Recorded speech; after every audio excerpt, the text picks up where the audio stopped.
Hello everybody, my name's Iain and I've got the greatest honour to be the director of the Sarasota Ballet, and I'm thrilled beyond belief about finally being able to present Johan Cobberg's production of the great romantic ballet La Sylphide. I've been asked to just speak why La Sylphide and why it's so important to me, which could prove to be quite a difficult thing because there's so many reasons why I'm excited about this production.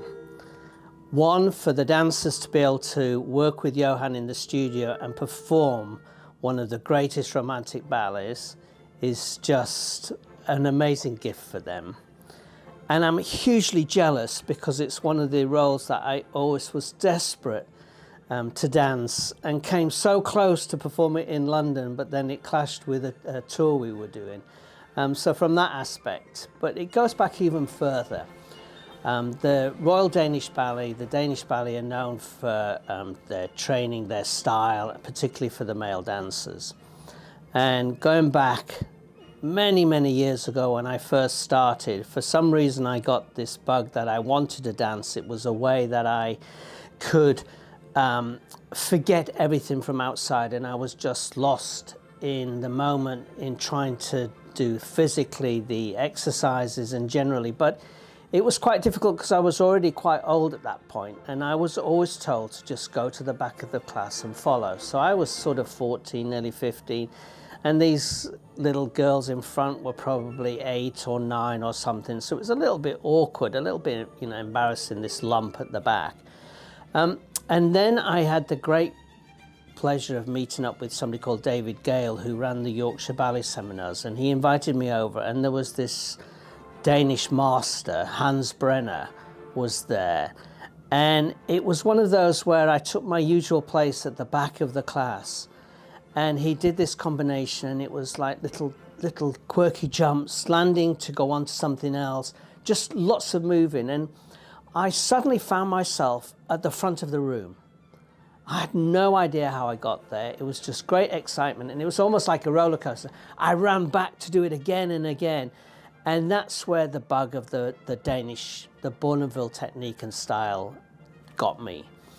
Again, it progressed like years and years later. I then took leave of absence, unpaid leave of absence from the Royal Ballet to go and study and see how the Royal Danish Ballet preserve their repertoire, their history, their tradition of Bonneville.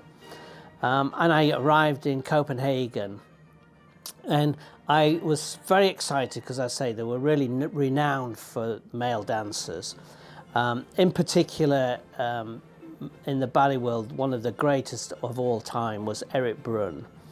And I remember going into the class and then suddenly phoning Margaret in England after class and going, oh my God, I've just seen today's equivalent of Brun. There's this young boy here who is just beyond belief. That young boy was Johan Cobberg, and we immediately became the greatest of friends. From 30 odd years we've been very close. So again, another reason why I'm thrilled to be bringing this production and Johan here for you all. As some of you know, I'm so passionate about the history.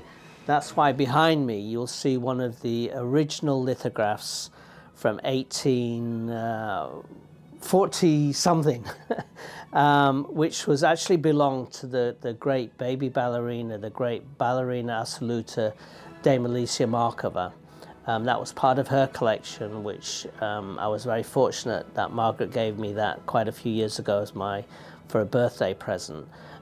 So it's all part of it, really. But as I say, you're going to fall in love with this ballet. It is that I could watch it time and time again. Unfortunately, we only do 3 performances, so my advice is get tickets for all 3 because you're just not going to believe what you're in store for. That's the reason why I'm bringing Johan Cobberg's production of August Bonneville's La Sylphide.